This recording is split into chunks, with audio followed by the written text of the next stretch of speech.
Donc nous avons souhaité cette étude au niveau de l'ASPIM pour en fait démontrer la contribution des fonds d'investissement immobilier non cotés sur l'économie, sur l'emploi et sur les territoires.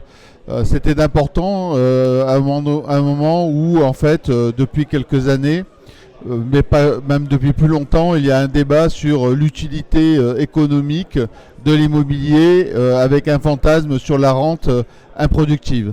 Et donc cette étude est venue appuyer le fait et a démontré que l'immobilier non coté, l'investissement immobilier non coté, contribuait très largement à l'emploi et être présent sur les territoires. On a vu des chiffres, juste pour en citer deux ou trois. 1,8 milliard de collectés en impôts, en taxes d'habitation, taxes foncières pour les collectivités locales en 2018. 53% du patrimoine immobilier non coté en région, et donc qui vient irriguer, je dirais, les territoires.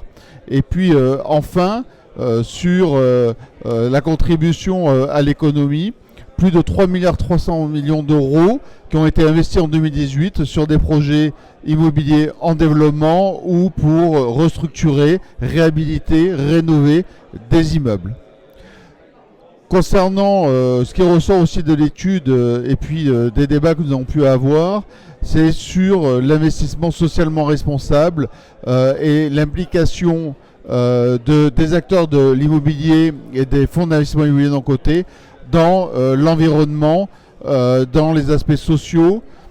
Clairement, il ressort qu'il y a des orientations pour investir de plus en plus sur de l'immobilier qui permet clairement de donner accès à un certain nombre de personnes sur les résidences seniors, sur les résidences étudiantes, sur le logement. Le logement était une thématique qui est ressortie très largement des débats avec, on le voit, des besoins très importants.